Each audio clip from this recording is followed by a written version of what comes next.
Welcome to यामिनीज पाठशाला। आप सभी का यामिनी की पाठशाला में स्वागत है। आज हम डिस्कस करेंगे स्नेहपान की विधि के बारे में। अर्थात स्नेहन के हमने दो प्रकार पढ़े। स्नेह का एक प्रकार होता है स्नेहपान या अभ्यंतर जिसे कहते हैं, और दूसरा प्रकार होता है बाह्य यानी अभ्यंग के बारे में। तो अभ्यंग का एक बड़ा टॉपिक है, उसका अपन अलग में डिस्कस करेंगे। अभी हम स्नेहपान विधि के बारे में पढ़ते हैं कि स्नेहपान एक व्यक्ति को स्नेहपान किस प्रकार से कराया जाता है और किस किस तरीके से उसमें क्या क्या याद रखने योग्य बातें होती है, इसके बारे में आज इस वीडियो में हम डिस्कस करेंगे। तो शुरू करते हैं स्नेहपान विधि। सबसे पहले अगर हम देखें तो स्नेहपान जो होती है उसको 3 चरणों में विभक्त किया जाता है। उसका पूर्व कर्म, प्रदान कर्म और पश्चात कर्म। अर्थात हमें स्नेहन के पूर्व स्नेहपान कराने के पूर्व कौन से कर्म करने हैं, उस समय प्रदान कर्म में यानी मेन स्नेहपान किस तरीके से कराना है, और तीसरा जो पश्चात कर्म है स्नेहपान के पश्चात हमें क्या क्या कार्य करने हैं, इनके बारे में ये 3 चरणों में से विभक्त किया गया है। पूर्व कर्म, प्रदान कर्म और पश्चात कर्म। अगर हम पूर्व कर्म की बात करें तो पूर्व कर्म के अंतर्गत कुछ टॉपिक आते हैं अलग अलग कि हमें कौन कौन सी बातों का ध्यान रखना चाहिए। जैसे सबसे पहला आता है संभार संग्रह। संभार संग्रह का अर्थ होता है कि स्नेहपान के लिए जो भी चीजें आपको चाहिए, जो भी वस्तुएं आपको चाहिए, जो भी सामग्री आपको चाहिए, उसको पहले इकट्ठा करना। ठीक है, जैसे कि उपकरण आदि का संग्रहण करना, कि आपको किसी उपकरण की आवश्यकता है, किसी चीज की आवश्यकता है तो उसका संग्रहण करना। परिचारक की आवश्यकता व व्याख्या करना, अर्थात जितने परिचारक आपको उस विधि के अंतर्गत चाहिए उतने परिचारक को इकट्ठा करना, उनको सही चीज समझाना, ये सभी भी संभार संग्रह के अंतर्गत आती है। दूसरा स्नेह द्रव्य, अर्थात आपको किस स्नेह का प्रयोग करना है। व्यक्ति में अलग अलग व्यक्तियों में अलग अलग स्नेह का प्रयोग किया जाता है, तो कौन से स्नेह का प्रयोग करना है उसका आपको चयन करना चाहिए। स्नेह व्यापद हेतु औषधियां एवं अनुपान का भी प्रयोग करना चाहिए। अर्थात क्या होता है, कभी कभी स्नेह व्यापद हो जाते हैं। अर्थात स्नेह व्यापद का अर्थ ये होता है कि जब रोगी, जो परिचारक है, जो चिकित्सक है या दो द्रव्य है, जिसका जब अवगुणों के कारण या उसका ठीक प्रकार से प्रयोग न करने के कारण हो सकता है कि आपका उसका साइड इफेक्ट हो जाए, एक तरीके से उसमें कोई दिक्कत आ जाए, तो उसको हमें क्या कहते हैं, स्नेह व्यापद कहते हैं, यानी कि साइड इफेक्ट होना। तो ऐसी स्थिति में भी उससे अपन को रिलेटेड औषधियां लानी है, और अनुपान का भी हमें ये सब चीजें जो होती है वो संभार संग्रह के अंतर्गत आती है। फिर दूसरी चीज आती है आतुर परीक्षा। आतुर परीक्षा का अर्थ होता है कि रोगी के योग्य एवं अयोग्य का निर्णय करना। सबसे पहले हमें क्या ध्यान रखना पड़ेगा कि रोगी स्नेहन के योग्य है या नहीं है, जो कि हमने पिछली वीडियो में पढ़ा कि उसके योग्यता एवं अयोग्यता का हमें निर्णय लेना चाहिए। दूसरा, रोगी की प्रकृति एवं विकृति के बारे में हमें जानना चाहिए कि रोगी की प्रकृति वात प्रकार की है, पित्त प्रकार की है या उसकी कफ प्रकार की। इस प्रकार से उसकी प्रकृति के बारे में और उसमें किस प्रकार की विकृति है उसके बारे में भी हमें ध्यान देना चाहिए। रोगी की बल, आयु आदि का ज्ञान होना चाहिए। अर्थात रोगी में कितना बल है, उसकी आयु किस प्रकार की है, ताकि हम स्नेह द्रव्य जो लेंगे उसकी आयु, बल आदि के आधार पर लेंगे, तो उसके हमें उसका भी ज्ञान, मतलब बल, आयु आदि का ज्ञान भी होना चाहिए। तीसरा, स्नेह की मात्रा का निर्धारण। अर्थात व्यक्ति को अपने पढ़ा ना स्नेह के प्रकारों में मात्रा भेद से 3-4 प्रकार पड़े, हसी हसी, हस्व, मध्यम और उत्तम। तो इस प्रकार से हम उनमें से कौन सी मात्रा व्यक्ति के लिए सही है उस मात्रा का भी हमें चयन करना पड़ेगा। जैसे कम आयु के लिए हम हसी हसी का प्रयोग कर सकते हैं, उससे लघु मतलब मध्यम आयु के लिए हम मध्य जो है हस्व जो मात्रा है उसका प्रयोग कर सकते हैं। तो आयु के हिसाब से हमें मात्राओं का भी चयन करना होगा। तो ये सभी किसके अंतर्गत आते हैं, आतुर परीक्षा, यानी कि जो रोगी है उसकी परीक्षा अपन को आपके अंदर उसमें क्या क्या होना चाहिए उसके बारे में ये होता है। फिर आता है आतुर सिद्धता। आतुर सिद्धता यानी आतुर को क्या क्या करवाना चाहिए स्नेहन से पूर्व। अर्थात कोष्ठानुसार स्नेह काल अवधि, ठीक है, कोष्ठ के अनुसार कि उसका मृदु कोष्ठ है, मध्यम कोष्ठ है या उत्तम कोष्ठ है, उस कोष्ठ के आधार पर उसकी स्नेह काल, जैसे मृदु कोष्ठ है तो 3 दिन स्नेह करवाना, मध्यम कोष्ठ है तो 5 दिन स्नेहपान करवाना, और अगर उत्तम कोष्ठ है तो 7 दिन स्नेहपान कराना। इस तरीके से उसके कोष्ठ के आधार पर हमें स्नेहपान की अवधि का निर्धारण करना चाहिए।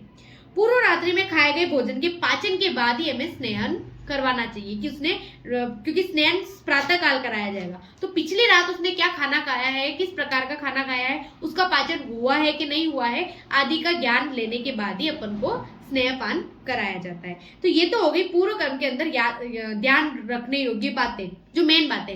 इसके अलावा आपको सहमति घोषणा पत्र जो होता है वो रोगी से साइन करवा देना चाहिए, कि किसी भी प्रकार की कोई बीमारी या किसी भी प्रकार का कोई साइड इफेक्ट आने पर उससे सहमति घोषणा पत्र पर हम हस्ताक्षर करवा देने चाहिए।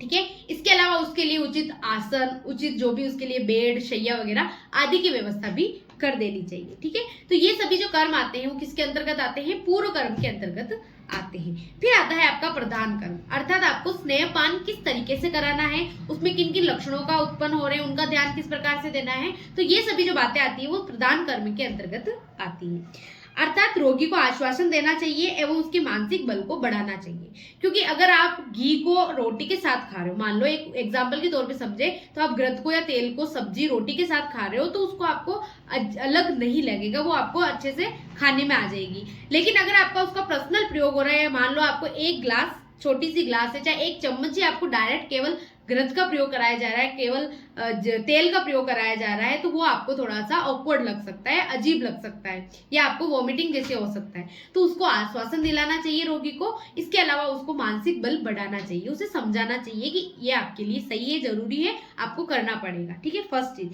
सेकंड चीज, भोजन पाक की संपूर्ण जानकारी, अर्थात उसका, जैसे कि हमने पूर्व कर्म में पढ़ा कि उसका भोजन पाक अच्छी तरीके से हो जाना चाहिए। ठीक है, सूर्योदय के 15 से 30 मिनट के अंदर स्नेहपान कराना चाहिए, अर्थात सूर्योदय होने के लगभग आधे घंटे बाद या आधे घंटे के अंदर अंदर हमें स्नेहपान करा देना चाहिए। स्नेह तीक्ष्ण गंधी होने पर रोगी की आंख पर पट्टी लगाना, अर्थात क्या होता है, कभी कभी स्नेह जो होता है वो तीक्ष्ण गंधी हो सकता है, उसमें किसी न किसी प्रकार की गंध आ सकती है। ठीक है, तो उसके कारण रोगी में वॉमिटिंग जैसी इच्छा होगी या वॉमिटिंग उसको हो सकती है। तो ऐसी स्थिति में रोगी के आंखों पर क्या करनी चाहिए? पट्टी बांध देनी चाहिए, ताकि वो उस स्मेल को ना ले पाए। इसके अलावा वो देखकर भी उससे घृणा ना करे। ठीक है, तो इसलिए उसके आंखों पर पट्टी बांध देनी चाहिए। लाला स्त्राव, अरुचि, छर्दी होने पर सिकंजी के साथ स्नेहपान का प्रयोग कराना चाहिए। अगर उसमें लाला स्त्राव हो रहा है, अरुचि हो रही है, उसमें खाने में जी मचला रहा है, या फिर छर्दी जैसी स्थिति आ रही है, तो ऐसी स्थिति में स्नेहपान को हम सिकंजी के साथ यानी नींबू पानी के साथ हम उसे दे सकते हैं। स्नेहपान कराने के पश्चात पच्यमान एवं जीर्ण अवस्था के लक्षणों का निरीक्षण करना चाहिए, कि स्नेहपान कराने के पश्चात पच्यमान अवस्था के क्या लक्षण आए हैं, जीर्ण अवस्था के क्या लक्षण आए हैं, उनके बारे में भी हमें क्या करा देना चाहिए, हमें उसका ध्यान रखना चाहिए कि पच्यमान अवस्था है या जीर्ण अवस्था है। इसके अलावा सम्यक एवं असम्यक लक्षणों का निरीक्षण करना। अब स्नेह का सम्यक है, असम्यक है एवं उसका क्या बोलते हैं, अति है या हीन है, इनका किस प्रकार से उन लक्षणों का हमें ध्यान रखना है। अब सम्यक, असम्यक एवं हीन, इनके कौन कौन से लक्षण होते हैं उनके बारे में हम देखते हैं। तो सबसे पहले अगर हम देखें तो सम्यक के बारे में, अगर आपका स्नेहन ठीक प्रकार से हुआ है तो आपके सम्यक लक्षण आएंगे, उसे हम क्या कहेंगे? सम्यक लक्षण। यानी कि सम्यक लक्षण कौन कौन से होते हैं?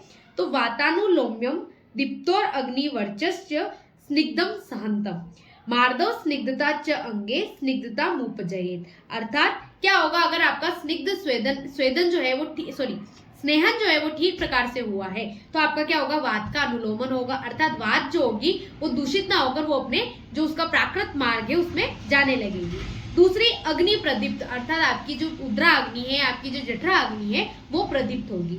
तीसरी, मल का चिकना होना, अर्थात आप जो भी मल त्याग करेंगे वो भी आराम से चिकना होकर आपके शरीर से बाहर निकलेगा। चौथा आता है अंगों में मृदुता एवं स्निग्धता का होना, आपके अंग जो होंगे वो बिल्कुल मृदु हो जाएंगे, सॉफ्ट हो जाएंगे और आपके शरीर में स्निग्धता उत्पन्न हो जाएगी। अगला, तो इस प्रकार से ये तो होते हैं सम्यक स्नेहन के लक्षण, कि अगर स्नेहन ठीक प्रकार से हुआ है तो जो अपने लक्षण पड़े, ये लक्षण अगर आ जाते हैं तो हम मान सकते हैं कि अपना स्नेहन जो है वो ठीक प्रकार से हुआ है। लेकिन कभी कभी स्नेहन या तो ज्यादा हो जाएगा या कम हो जाएगा, तो उनका अपन डिफरेंस किस प्रकार से करेंगे, तो उनके लक्षणों के बारे में भी हमें जानकारी होनी चाहिए। तो अगर हम पढ़े कि अति स्निग्ध के लक्षण, यानी कि स्निग्ध का स्नेहन का अति होना, ठीक है, उसके क्या क्या लक्षण आते हैं? तो पांडुता, गौरवम, जाड्यम, पुरुष स्थानी पक्वता, तंद्रा रुचि उत्क्लेश, शादती स्निग्धता, अति लक्षणम। अर्थात पांडुता का अर्थ होता है आपके शरीर में क्या हो जाएगी? खून की कमी होने लग जाएगी, आप सफेद पड़ जाओगे एक तरीके से, वो तो कहलाती है पांडुता। फिर आती है गौरवम, आपका शरीर क्या लगेगा? अत्यधिक, आप ज्यादा कुछ खा लेते हैं, ज्यादा कुछ कोई ड्रिंक पी लेते हैं, इस प्रकार का कोई तेल गिरत या ज्यादा मात्रा में, तो आपको ऑलरेडी आपका शरीर कैसा लगेगा? ज्यादा हेवीनेस फील होगा, तो गौरवता। ठीक है, दूसरा गौरवता। फिर आती है जाड्य यानी जड़ता, आपके शरीर में जकड़ाहट जैसी स्थिति हो सकती है। पुरुष स्पानी पक्वता, अर्थात बिना पचे मल का बाहर निकलना, ठीक है, एक तरीके से लूज मोशन हो जाना, वो कहलाता है अपक्वता। किसकी? पुरुष की अपक्वता। तंद्रा रुचि उत्क्लेश, तंद्रा और अरुचि। तंद्रा यानी कि आप में आलस आएगा, आपके खाने में रुचि नहीं होगी। उत्क्लेश यानी कि आपको वोमिटिंग जैसा फील होगा। ठीक है, इस प्रकार से आपका जी मचलाएगा। ठीक है, तो इस प्रकार से ये तो होते हैं अति स्निग्ध के लक्षण, जब स्नेह अधिक मात्रा में हो जाए। कभी कभी होता है स्नेह बिल्कुल होए ना, तो उसके क्या क्या लक्षण होते हैं, जैसे पुरुषम ग्रथितम वृक्षम वायु प्रगुणे मृदु पक्वता खरत्वम रोक्षम च गात्रस्य स्निग्धम स्निग्धम हीनः लक्षण, अर्थात मल का घाटदार व रुक्ष हो जाना। अगर बहुत ही कम आपका अगर स्नेहन हुआ है तो आपका जो मल है वो बहुत ही घाटदार एवं रुक्ष हो जाएगा। वो आपके शरीर से निकलने पर क्या करेगा, आपको कष्ट पहुंचा सकता है। वात का प्रतिलोमन होना, अर्थात वात जो होगी एक तो वो ऑलरेडी दूषित है, और हीन स्निग्ध होगा तो वो और क्या हो जाएगी, उल्टी दिशा में चलने लग जाएगी। अग्नि का मांद्य हो जाना, कि आपकी अग्नि क्या हो जाएगी, और मंद हो जाएगी।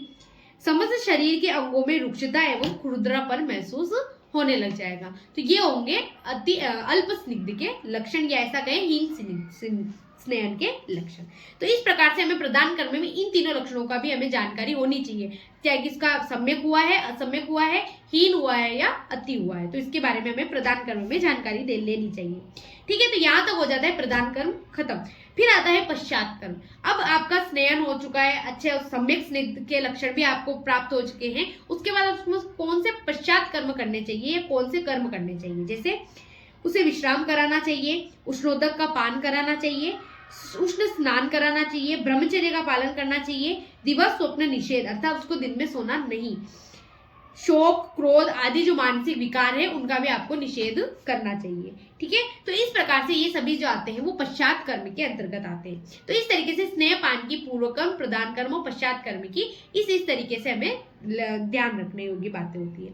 अब स्नेह व्यापद क्या क्या होते हैं, जैसे हमने पहले पढ़ा ना स्नेह व्यापद क्या होता है, लेकिन स्नेह व्यापद होते क्या क्या है, कि अगर आपका स्नेह जो है वो ठीक प्रकार से नहीं हो रहा है या ज्यादा हो गया है या हीन हो गया है, तो उसमें आपको कौन कौन सी जो बीमारियां है या कौन कौन से व्यापद है जो उत्पन्न हो जाएंगे वो देखते हैं। जैसे आमदोष उत्पन्न हो सकता है, अजीर्ण उत्पन्न हो सकता है, शूल आपके शरीर में शूल उत्पन्न हो सकता है, शोथ, ग्रहणी, ज्वर, अरुचि, तृष्णा, उदर रोग एवं कंडू 10 स्नेह व्यापद बताए गए हैं। ठीक है, अब इसकी चिकित्सा, अगर ऐसी आपके व्यापद उत्पन्न हो भी जाते हैं तो उसकी आप क्या चिकित्सा करेंगे, तो उष्ण जलपान का प्रयोग करना, वमन करवा देना ताकि स्नेह जो है वो पूरी तरीके से शरीर से बाहर निकल जाए और आपको आराम मिले, तो वमन कराना, तक्र का प्रयोग करना यानी छाछ जो होती है उसका प्रयोग करना, आसव अरिष्ट का प्रयोग करना, गोमूत्र, त्रिफला आदि का प्रयोग करना।